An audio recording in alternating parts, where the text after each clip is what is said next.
Nah, di sini kami akan membawakan materi. Tapi materi apa ya kira-kira? Pandangan Pancasila terhadap kedudukan individu dan masyarakat. Pandangan Pancasila terhadap kedudukan individu dan masyarakat. Apaan tuh?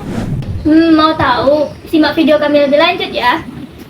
Halo teman-teman, sebelum kami menjelaskan lebih lanjut tentang materi di PPT kami, izinkan kami untuk menampilkan PPT kami di sini.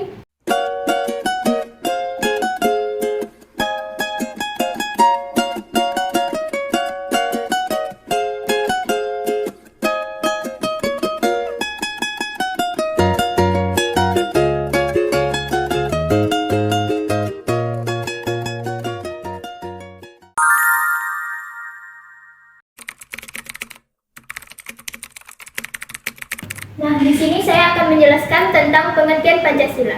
Apa sih Pancasila itu?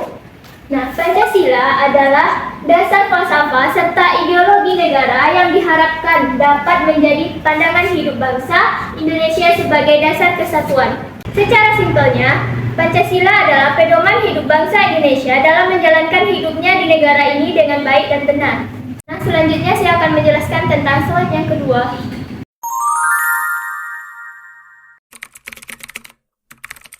Selanjutnya saya akan menjelaskan tentang nilai-nilai yang terkandung dalam Pancasila.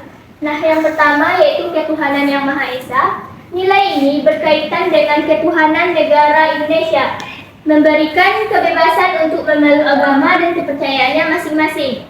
Yang kedua yaitu kemanusiaan yang adil dan beradab. Sila ini seluruh rakyat dituntut untuk berperilaku serta bersikap adil dan beradab. Contohnya, hukum yang adil. Yang ketiga, persatuan Indonesia. Nilai ini berkaitan dengan setiap warga negara memiliki kewajiban untuk menjaga kesatuan dan persatuan negara Indonesia.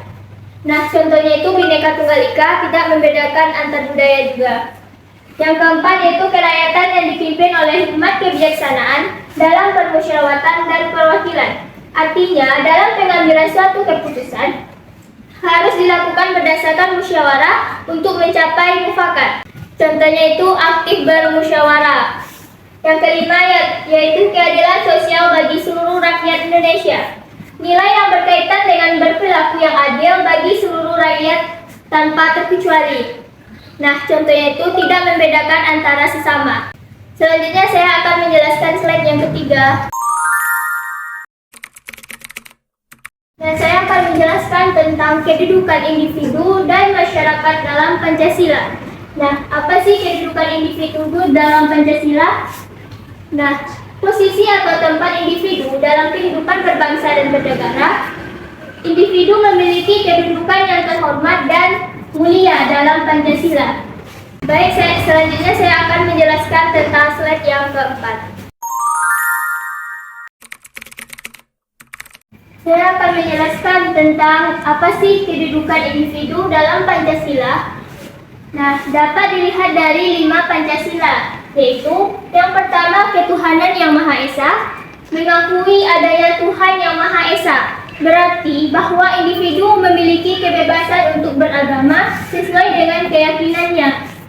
Nah, contohnya itu beribadah kepada Tuhan yang mereka yakini sendiri.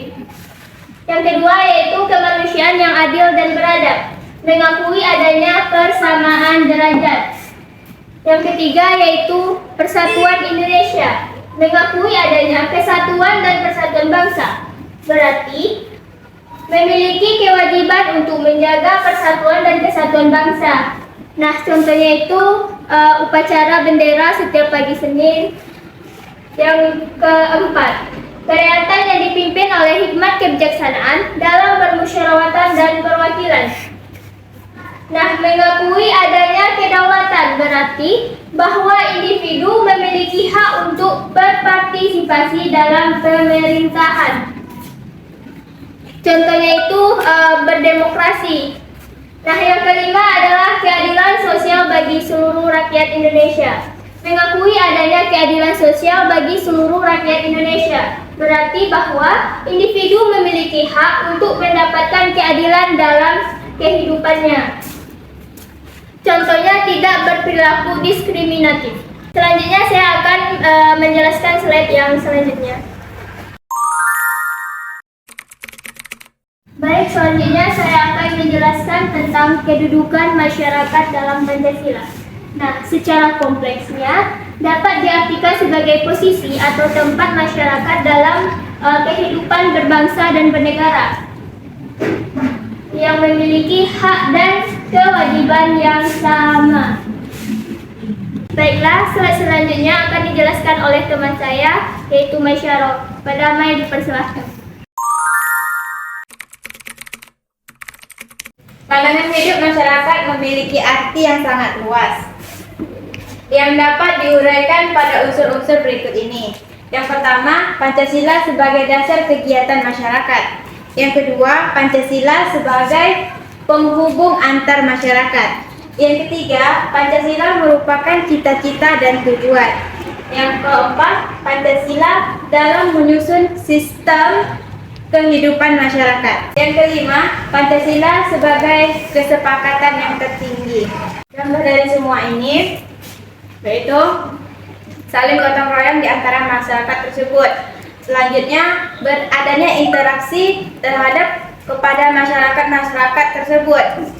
Nah, selanjutnya itu ada di dalam Undang-Undang Dasar juga terkait kepada pencapaian cita-cita ini. Nah, selanjutnya dalam mufakat dan musyawarah yang tertinggi juga terkait di dalam sebagai kesepakatan yang tertinggi di antara kita bernegara dan berbangsa, pasti adanya peraturan Undang-Undang Dasar yang telah dibuat sesuai dengan mufakat ya, dan sepakat yang diatur. Selanjutnya saya akan menjelaskan slide ke-6. Berikut ini merupakan contoh perilaku individu dan masyarakat dalam penerapan Pancasila sebagai pandangan hidup. Di antaranya, yang pertama, ketuhanan yang Maha Esa. Yakin terhadap Tuhan yang Maha Esa. Kita itu yakin terhadap Tuhan yang Maha Esa, yakin di dalam hati kita dan melakukannya seperti beribadah. Yang kedua, kemanusiaan yang adil dan beradab, yaitu berani mengakui kesalahan. Kemanusiaan yang adil dan beradab, berani mengakui kesalahan, sopan santun terhadap teman dan keluarga. Yang ketiga, persatuan Indonesia, cinta tanah air. Persatuan Indonesia, cinta tanah air, lebih mengutamakan produk di dalam negeri daripada di luar negeri.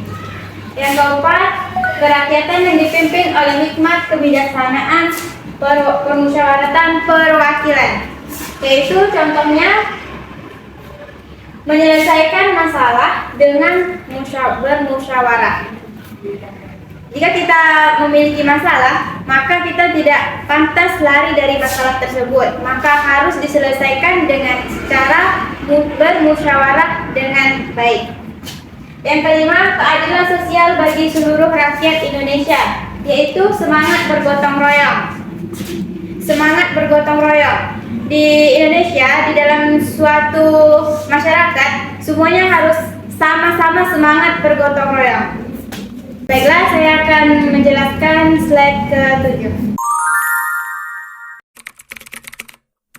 Berikut adalah beberapa manfaat dari Pancasila sebagai pandangan hidup individu dan masyarakat. Manfaat Pancasila secara individu. Yang pertama, menjadi landasan moral dan etika dalam kehidupan sehari-hari.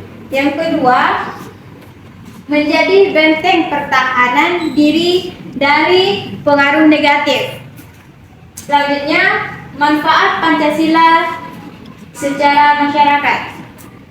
Yang pertama, menjadi landasan bagi pembangunan bangsa dan negara. Yang kedua, menjadi alat pemersatuan bangsa. Selanjutnya saya akan menjelaskan slide yang ke-8. Implementasi Pancasila terhadap kedudukan individu dan masyarakat adalah penerapan nilai-nilai Pancasila dalam kehidupan sehari-hari yang bertujuan untuk mewujudkan kehidupan individu bermasyarakat yang terhormat dan mulia. Contohnya, di dalam implementasi Pancasila ini, kita di dalam kehidupan sehari-hari harus melakukan hal-hal yang baik di dalam interaksi di dalam masyarakat setempat agar kita tidak merugikan diri kita sendiri dan tidak merugikan orang lain, dan melakukan ibadah sesuai agama yang dipercaya, tidak mengganggu ibadah orang lain. Baiklah, saya akan menjelaskan ke slide yang ke-9.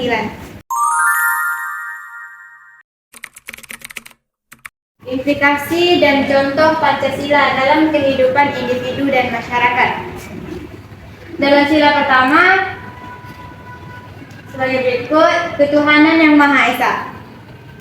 Individu dan masyarakat memiliki kedudukan yang sama di hadapan Tuhan yang Maha Esa.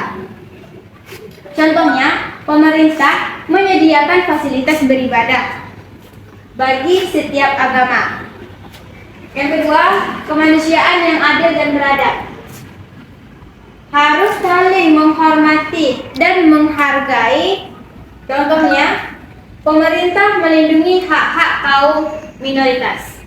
Contoh secara simpel dari kedua ini yaitu kan pemerintah sudah menyediakan fasilitas untuk bagi penganut agama yang dipercayai. Nah, kita sebagai penganut agama yang kita percayai di dalam hati kita, kita harus melakukan ibadah tersebut. Kita percaya di dalam hati dan juga kita harus melakukannya. Contoh yang kedua, pemerintah melindungi hak-hak kaum minoritas.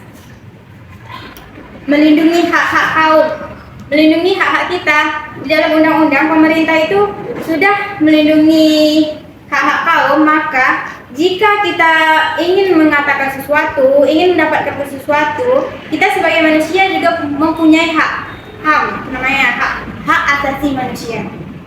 Slide selanjutnya akan dijelaskan oleh teman saya, Mutia Syahida. Kepada Mutia Syahida dipersilakan. Wow. Teman-teman, kita akan masuk ke slide selanjutnya, yaitu membahas tentang implikasi dan contoh Pancasila dalam kehidupan individu dan masyarakat dalam sila ketiga. Sila ketiga berbunyi sebagai berikut: Persatuan Indonesia. Dalam hal tersebut menjelaskan bahwa individu dan masyarakat harus mengutamakan kepentingan bangsa dan negara di atas kepentingan pribadinya. Maksudnya, kita tidak boleh egois atas kepentingan kita, seperti kita peraturan yang ada, terus kita maunya melanggar peraturan tersebut karena menguntungkan diri kita pribadi. Nah, itu tidak boleh karena itu bisa merusak bangsa Indonesia, dan banyak saja jika semua masyarakat egois dan mementingkan dirinya masing-masing, maka Indonesia akan terpecah belah. Contohnya, individu dan masyarakat berpartisipasi aktif dalam kegiatan yang bersifat nasional seperti upacara bendera pada 17 Agustus, upacara bendera pada hari Senin yang biasa diadakan di sekolah, lalu memperingati hari-hari nasional yang ada di Indonesia.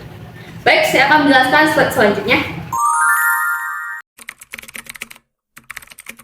Baik, kita masuk ke dalam implikasi yang keempat dalam Pancasila. Dalam Pancasila, sila keempat berbunyi tentang kerakyatan yang dipimpin oleh hikmah kebijaksanaan dalam pemusyawaratan perwakilan. Dalam hal itu mengandung arti individu dan masyarakat memiliki hak dan kewajiban untuk berpartisipasi dalam pengambilan putusan. Contohnya, individu dan masyarakat mematuhi hasil musyawarah dan mufakat, baik dalam musyawarah keluarga, desa, atau negara atau lainnya. Contohnya, besok dalam pemilu 2024 kita akan melakukan pemilihan presiden dan wakil presiden. Nah, setelah terjadinya kita pemilu, maka akan tentukannya hasil. Nah, di situ kita harus mematuhi siapa presiden kita dan wakil presiden kita, walaupun itu bukan pilihan kita. Lanjut dalam sila kelima, kita akan membahas tentang implikasi dalam sila kelima. Sila kelima bisa berbunyi keadilan sosial bagi seluruh rakyat Indonesia, yang maknanya individu dan masyarakat memiliki kewajiban untuk saling membantu dan bekerja sama untuk mencapai kesejahteraan bersama. Contohnya, pemerintah memberikan bantuan sosial bagi masyarakat miskin dan bantuan bagi masyarakat yang lainnya. Seperti pemberian bagi mahasiswa-mahasiswa itu seperti KIP, atau memberikan bantuan menjelang hari raya seperti sembako dan lain-lainnya. Baik teman-teman, sudah tidak terasa kita sudah di ujung pembahasan. Saya akan mau menyampaikan kesimpulannya. Kesimpulan materi dari pandangan Pancasila terhadap kedudukan individu dan masyarakat itu, Pancasila sebagai pedoman untuk melakukan kehidupan di Indonesia. Pedoman tersebut dijadikan sebagai landasan untuk kita berperilaku, bersikap di masyarakat. Jika kita mematuhi peraturan yang ada dan mematuhi sila-sila yang ada di Indonesia, maka tidak mustahil bagi masyarakat Indonesia akan semakin maju dan semakin berkembang. Maka tidak akan ada terjadi kekerasan di dalam Indonesia ini, dan masyarakat Indonesia akan menjadi sejahtera dan damai dan tentram. Baik, pesan saya, marilah kita sama-sama mematuhi peraturan yang ada di Indonesia dan menjalankan yang ada dalam sila-sila dalam Pancasila. Baik, sekian dari saya. Baiklah, sekian presentasi kami. Lebih dan kurang kami mohon maaf. Sebelum itu jangan lupa like, Comment. And share video ini sebanyak-banyaknya. dan terima kasih sudah melihat dari awal sampai akhir. Dan jika ada pertanyaan silahkan komentar di bawah. Baik, terima kasih teman-teman. Dadah, sampai jumpa.